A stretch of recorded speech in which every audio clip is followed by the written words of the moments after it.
Hey guys, this is Danny Boy. So as I said, I would be going back to Grissom Academy.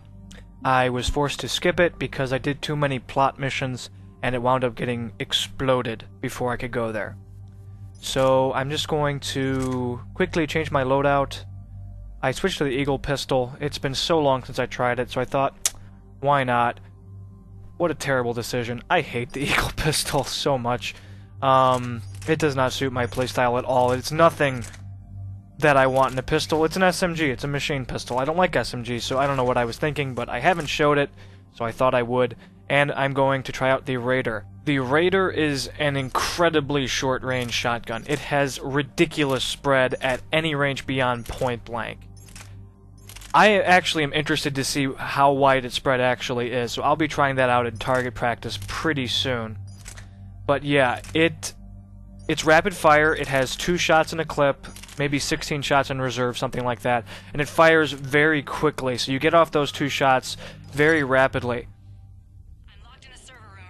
It is very effective, but you need to aim. It has ridiculous kick on the shots. If you want to get both shots off without actually adjusting your aim, you need to aim for the feet for your first shot. Otherwise, your second shot will completely miss.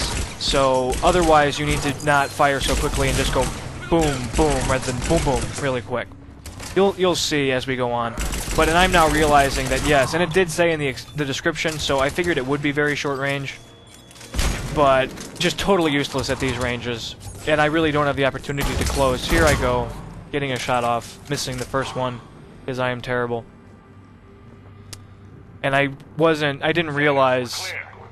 It takes me a while to get used to its rate of fire, and to get used to the idea that I have to click the button twice. I almost thought that it was just fully automatic.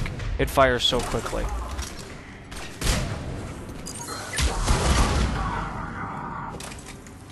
But yes, I was told that Grissom Academy was very difficult.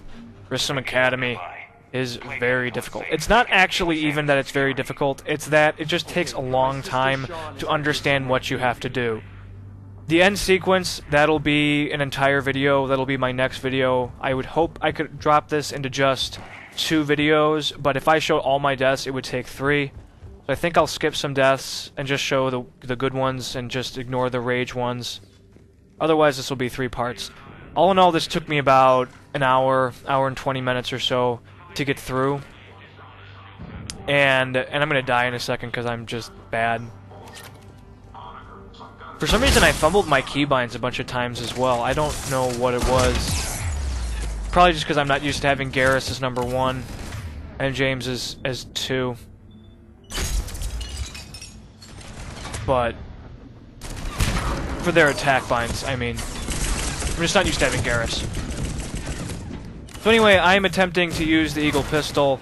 I am not being very successful. I know I'm getting flanked. I've pretty much given up hope at this point. I'm just kind of waiting to die. I just didn't know how this fight was going to go, and I just took a really bad position to start. And I forgot how weak engineers were at the beginning of the game, especially when you have a poor loadout. And Raider shotgun plus Eagle is a terrible, terrible loadout. I forgot how ineffective Eagle is at distances. Yeah, I'm really not used to this weapon's fire rate and just the kick and everything. It took me quite a while to get used to the Raider. I also accidentally hit sprint rather than melee right there. That's why I was just charging into his torso. So many mistakes there. Kind of embarrassing, but what can you do? This whole thing was just ridiculous. The whole experience was very demoralizing all the way around. This was a very soul-crushing mission. But again, the actual end sequence that's so difficult, it's really not actually that difficult. It's more just having prior knowledge. The strategy that I give you, I guarantee you can employ every single time and it will always work. It just requires an immense amount of patience. I'll also be picking up a new weapon, I think in this video.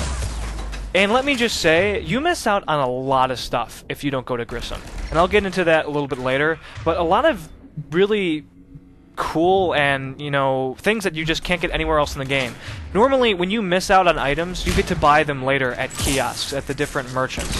But for Grissom Academy stuff, you never get the opportunity. If you don't go here, if you do what I did and do plot missions and just don't go to it right away and it gets destroyed, you'll never get the opportunity to get those weapons. Or at least 30 hours in, I haven't gotten the weapon or the other items that I got. So something to keep in mind, which really I think is bad design on BioWare's part.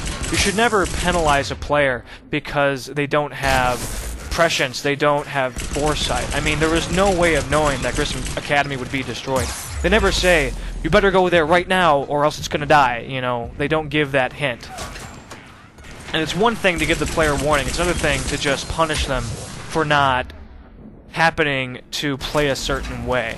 So I think that was bad design on their part, especially when they have such interesting items at the Academy. But anyway, so starting to get used to the Raider here, starting to understand how it works. But even at that range, the spread is ridiculous. He was really, really injured and a couple pellets in him, but you can even see the spread is just gigantic. And so I'm going to try to flank this guy and close. One other issue, well, you know what, I'll get into that later. I will get into that later. I believe this should be coming up. And as you see again, just even at mid-range, totally ineffective. You need to use this weapon at point blank. And even at short, if they're not really injured, it's not going to be effective. So yeah, the Matak is here. You get the Matak here. And for me, it's not a huge deal. I don't really like the Matak that much. The Matak is semi-automatic, but it's the faster you press the button, the faster it attacks. And for me, I don't really like those sorts of weapons because I don't have good wrists, I don't have good fingers. They hurt the vast majority of the time. And, you know, all the carpal tunnel and all that bad stuff. So I don't like those weapons. I don't like where I have to press the button really quickly. I mean, I can, and I do just fine, but it hurts, so I don't like those weapons. It's one thing when you're just dealing with a semi-automatic where it has a pretty normalized fire rate, but this weapon will fire faster if you press the button as fast as you can. So I don't really like it, but I know the Matak is a favorite weapon of a ton of players out there. It's extremely powerful. I think they nerfed it in this game. It doesn't seem to have the same punch, but still. So you find the Matak here. You not only find the Matak here, but you also find the very first AR scope, assault rifle scope in the game. Your very first opportunity to get it is here. It took me forever to find an assault rifle scope. Now I think you could probably buy them sooner than I found one, but still. And I know a ton of players want to play around with AR scopes. You also find the Cerberus Council chest piece, which is a 10% bonus power damage, so I would be doing, say, 10% more damage on my Incinerate if I was so inclined, which again isn't a huge deal because I favor the 10% bonus weapon damage and the headshot damage, but I know a lot of players would be interested in that piece as well. And you also get a unique headpiece here, a visor that you don't get anywhere else in the game, which does 5% faster recharge and 5% bonus power damage, so extremely powerful, combining the effects of the Archon visor and, I don't know, something else. So just very weird. I don't know why they made that design choice. All of those items, I know a ton of players are super interested in. And if you don't go here and you miss the opportunity, you just miss out. You never get a chance to buy them. So my advice to you is go to the Grissom Academy ASAP and make sure you don't miss out.